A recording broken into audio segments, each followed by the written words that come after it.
नमस्कार मित्रों, स्वागत करते हैं एक बार फिर से हम आपके अपने YouTube चैनल कवि क्लासेस में।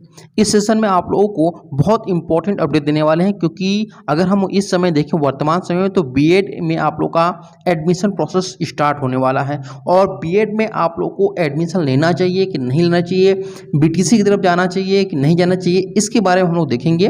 और एकेडमिक गुणांक क्या है और 21 से कम क्यों होना चाहिए, 21 गुणांक कैसे निकालते हैं, इसके बारे में हम लोग आपको बताएंगे। तो वीडियो को एक बार जरूर लाइक करिए, क्योंकि लाइक करने से हम लोग को थोड़ा सा मोटिवेशन आता है, ताकि आप लोग को और भी इंफॉर्मेशन दे सकें। इसके साथ साथ आप लोग को बताना चाहेंगे कि जो भी अभ्यर्थी अपना कमेंट में प्रश्न पूछना चाहते हैं वो जरूर इस वीडियो को एंड तक देखें, क्योंकि अगर आपका जो एकेडमिक गुणांक है वो 21 नहीं हो रहा है तो उसके बारे में भी मैं आपको वीडियो के लास्ट में आप लोग को उसके बारे में सॉल्यूशन बताऊंगा। तो वीडियो को एंड तक जरूर देखिएगा, ये मेरा आपसे रिक्वेस्ट है।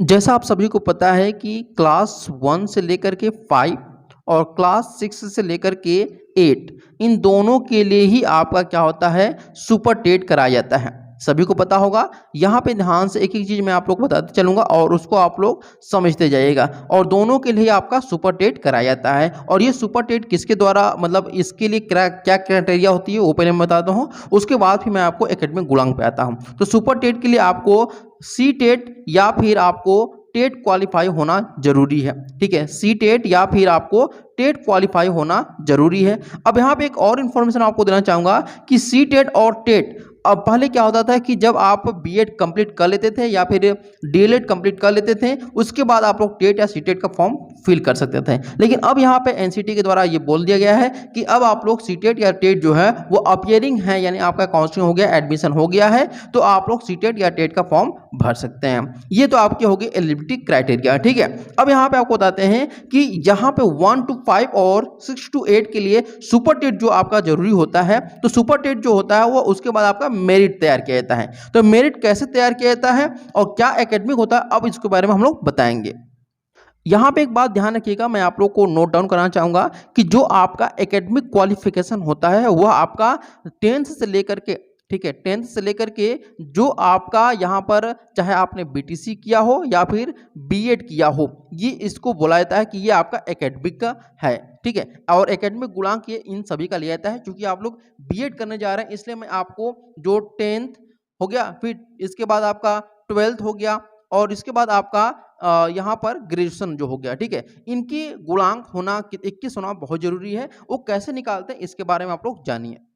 देखिए, जब आप सुपर टेट देने जाएंगे तो सुपर टेट में मेरिट कैसे बनती है, सुपर टेट में ये इसको आप लोग समझ लीजिए। ठीक है, सुपर टेट के लिए तो 10वीं 12वीं स्नातक और शिक्षण प्रशिक्षण का 10% आपके पास होना चाहिए, यानी इसका ऐड किया जाता है 10%। ठीक है, इसके बाद शिक्षक भर्ती, यानी शिक्षक भर्ती क्या है आपका, सुपर टेट आपका है। ठीक है, शिक्षक भर्ती की लिखित परीक्षा, यानी सुपर टेट के लिए आपको लिखित परीक्षा होगी, रिटन एग्जामिनेशन, उसमें जो प्राप्तांक यानी कि जो नंबर आपने गेन किए होंगे उसका उसके जो प्राप्तांक आपने गेन किया होगा उसका परसेंटेज का 60 बटा के यहाँ पर 100 करना होगा। ठीक है, उसका परसेंटेज का 60% करना होगा। तो इसको हम इस प्रकार से समझते हैं कि 21 ये आपका है क्या, जो यहाँ पे मैंने थंबनेल में बताया वो है क्या। तो देखिए, अगर आपका 10th प्लस 12th इसके बाद आपका जो ग्रेजुएशन होता है, ये तीनों ही मिलाकर के आपके 21 होने चाहिए। ठीक है, कितना होना चाहिए, 21 होना बहुत जरूरी है। ये आपका कैसे निकलता है पहले ये समझिए। जैसे आप मान लेते हैं कि 10th में आपके यहाँ पर 70% है। ठीक है, 10th में 70% है तो आपको कितने मिले मार्क्स, यहाँ पे 7। वहीं पे अगर आपके 12th में अगर हम बात करते हैं तो 12th में अगर आपके मान लेते हैं कि आपके जो हैं वो 80 मार्क्स हैं, सॉरी 80% है आपका, तो 80% हो गया तो आपका यहाँ पे हो गया 8 मार्क्स हो गया। ठीक है, वही आपका जो ग्रेजुएशन है, ग्रेजुएशन में आपके मान लेते हैं कि 60% बनते हैं, तो यहाँ पे 60% का 6 हो गया, यानी कि 6 7 और 8 ये मिलाकर के आपके कितने हो गए, 7 और 6 कितना हो गया आपका 13, 13 और 8 हो गया 21। यानी इस प्रकार से आपका 21 आपका गुणांक बनता है 10th 12th और ग्रेजुएशन मिला करके। अगर इतना आपका बन रहा है तो फिर आप लोग बीएड के लिए एलिजिबल हैं, मतलब बीएड आप लोग कर सकते हैं बेहिचक। अन्यथा आप लोग क्या करिए, कि बीटीसी करिए। अब यहाँ पे बीएड मैं क्यों नहीं कर रहा हूँ करने के लिए, ये देखिए पहले इसका सबसे बड़ा रीजन क्या है। क्योंकि अगर आप बीएड करते हैं, ठीक है, अगर आप बीएड करते हैं तो आपको जो प्राप्तांक दिया जाएगा यानी मिलेगा वह परसेंटेज, वह आपका अगर एवरेज हम अगर देखते हैं तो वह आपको 60 से 65% एवरेज मिलेगा आपका, क्योंकि यह होता नहीं है अक्सर करके, ठीक है। बस हम ये मान के चलते हैं कि बीएड अगर करते हैं तो 60 से 65% आपको दिया जाएगा। वहीं अगर आप बीटीसी जिसको हम लोग डीएलएड के नाम से जानते हैं, बीटीसी करते हैं तो वहां पे आपको जो परसेंटेज दिया जाएगा वह आपका 80 से लेकर के 85% आपका एवरेज रहता है। इससे भी ज्यादा आप लोग को मिल जाता है, यानी 80 to 85 रहता है। तो अब ये सोच लीजिए कितना यहाँ पे मार्जिन हो रहा है आप लोग का, क्योंकि सुपर टेट में एक एक नंबर का बहुत मायने होता है।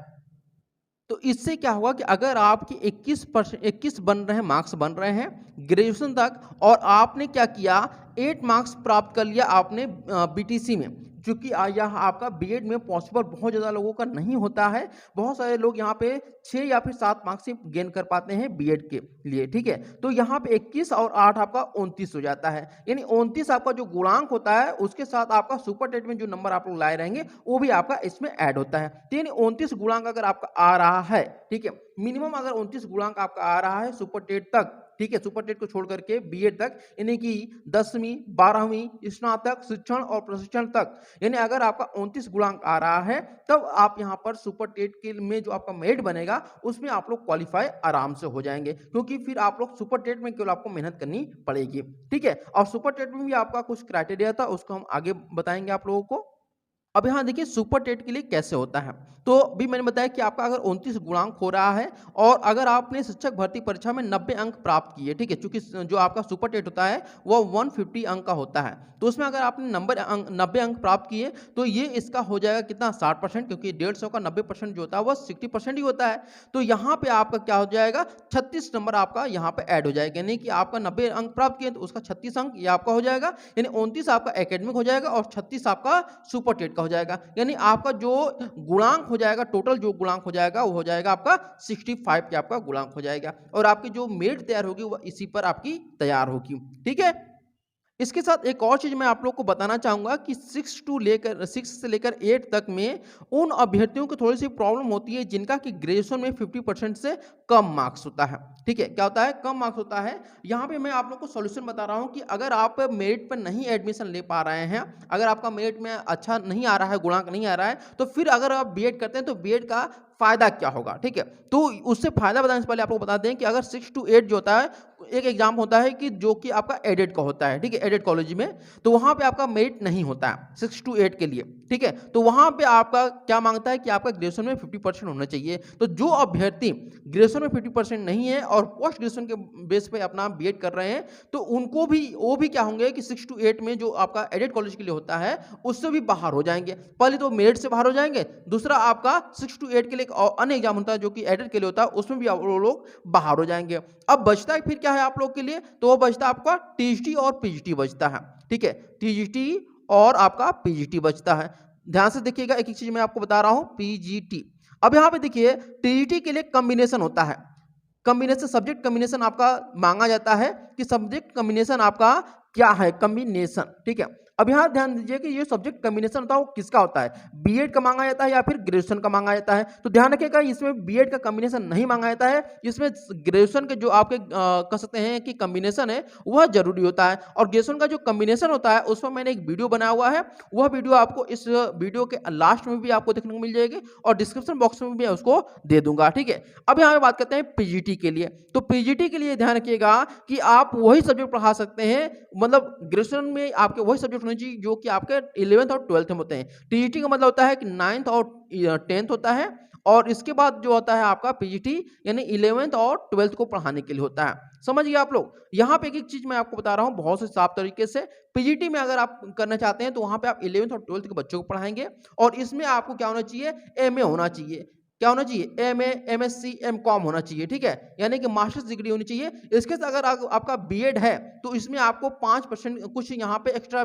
मिलते हैं, जैसे 5% की यहाँ पे वेटेज भी आपको दिया जाता है, सॉरी 5% नहीं, 5 नंबर का वेटेज दिया जाता है आपको, ठीक है। तो इस प्रकार से आपको पीजीटी के लिए बीएड की जरूरत नहीं होती है। हाँ, अगर बीएड करते हैं तो फिर आपको नंबर ज्यादा मिल जाएगा। तो मैंने आपको सारी चीज़ें बता दी कि अगर आप बीएड करते हैं तो फिर मेरिट में अगर आपके गुणांक नहीं बन रहे हैं, ठीक है, तो फिर आपका बीएड करना बेकार है। अगर आप बीएड करने के इच्छुक हैं, ठीक है, और गुणांक में अगर गुणांक के द्वारा यानी कि 1 to 8 आप लोग नहीं मतलब टीचर बनना चाहते हैं, अगर टीजीटी पीजीटी बनना चाहते हैं तो उसके लिए भी मैंने आपको बताया कि टीजीटी के लिए क्या कॉम्बिनेशन होना चाहिए, पीजीटी के लिए कोई भी कॉम्बिनेशन नहीं होना चाहिए, केवल आपका मास्टर्स डिग्री होनी चाहिए, उसके साथ अगर बीएड है तो वो आपका सोने पर सुहागा हो जाता है। सारी चीजें बता दी। अगर आपका फिर भी कोई आपका कंफ्यूजन होगा तो आप लोग प्रश्न पूछ सकते हैं, मैं सभी प्रश्नों का जवाब देने के लिए तैयार हूं, लेकिन जरूर इसको लाइक शेयर सब्सक्राइब जरूर करिएगा। Thank you so much.